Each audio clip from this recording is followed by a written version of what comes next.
Hey, this is Matthew with BI Polar. In this video on being a PM at Microsoft, we're going to talk about the importance of knowing your customer.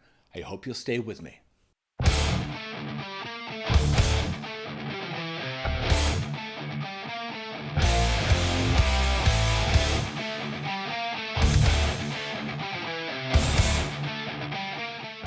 Welcome back. If you're new to the series, make sure you check out the introductory video where I talk about my goals and plans for the series and the target audience that I'm talking to. But I've been a PM at Microsoft for over 15 years, and I've learned a lot along the way. I've made a lot of mistakes and learned the lessons that those mistakes have brought.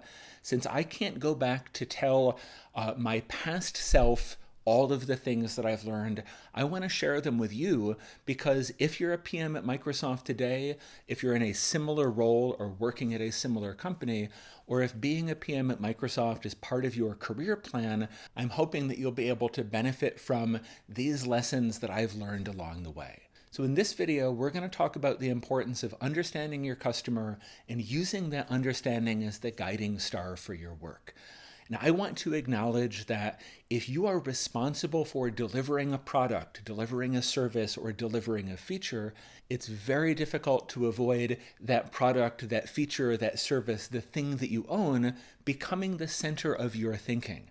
But you need to remember that your product or your feature is only valuable in the way that it solves customers' problems. And if you lose track of who your customer is or what their goals are, what they're trying to achieve, then invariably your product will stumble or fail.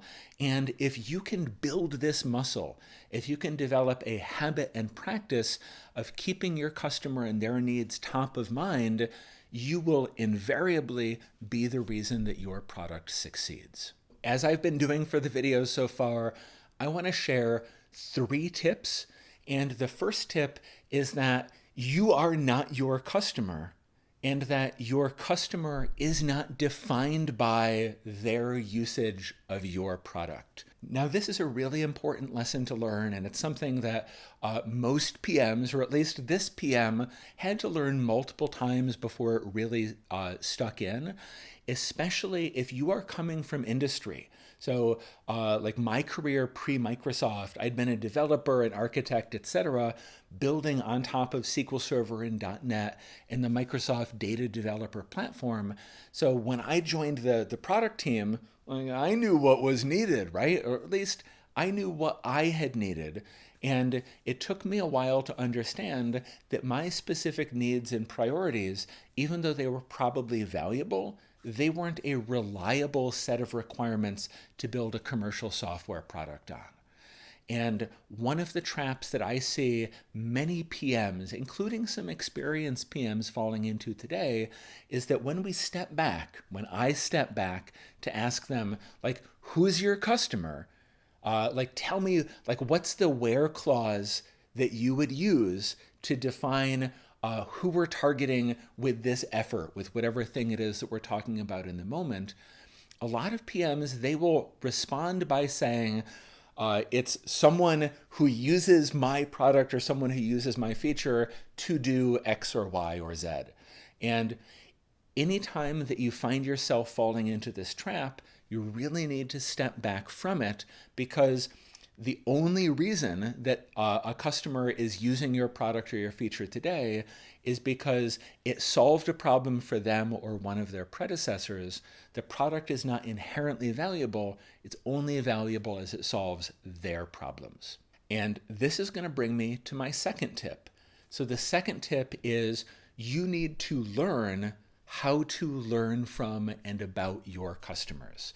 And later on in the series, probably towards the end of calendar year 24, I'm going to be talking about some of the core behaviors around this, but I want to front load the general advice to say you should read 2 books.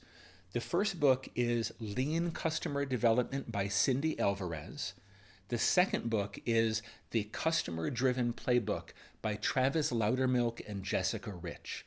Both of these books present a set of lean practices for customer development, where just as software development or product development is what most PMs and engineers are focused on day to day, like this is how we ship things. Customer development is really the art and practice of learning from and understanding customers to understand their needs, to validate our direction, and to minimize risk as we're building product. And these two books essentially will provide the foundational knowledge that you and your team can build on to understand, given where you are at the moment for your project or your product or your feature, how to understand the customer base, the customer needs, to truly understand a given problem once you know that this is a real customer problem that you want to solve.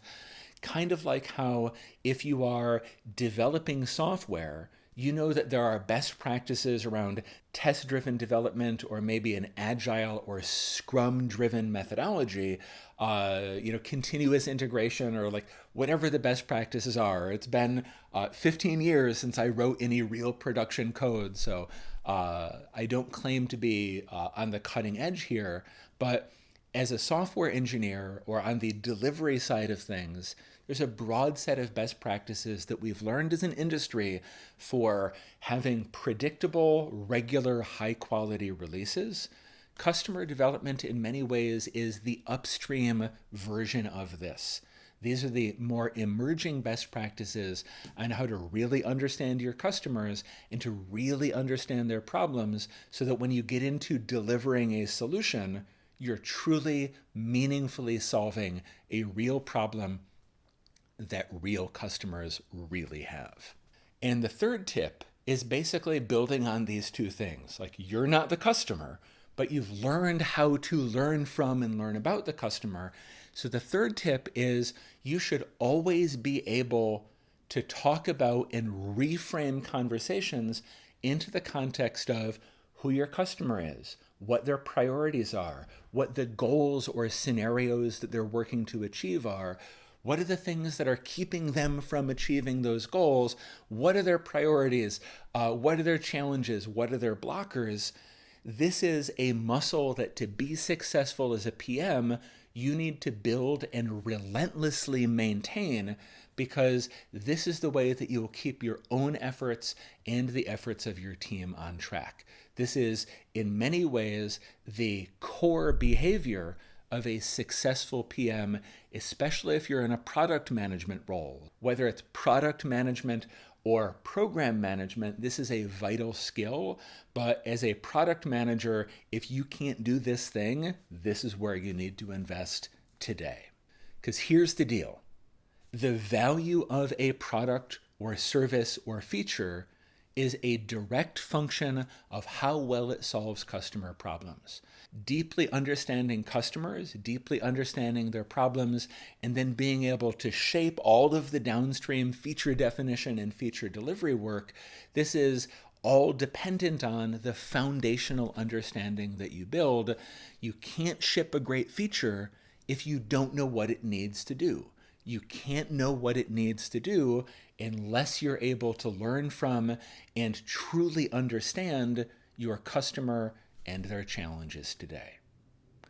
So that's what we've got for today's video. I hope this is valuable. Please drop a comment, like, subscribe, ping me on Mastodon. Just let me know, is this useful? Are you using any of this information? Are there topics that you wish that I'd cover in a future video? If you're a PM at Microsoft today, you want to be a PM at Microsoft tomorrow, if you've been there, if you've done that, I'd really love to hear what you think. It's your feedback and your interaction that is going to keep me motivated to keep delivering these videos every week for the rest of the year. So fingers crossed this is valuable. Either way, I hope to see you next week.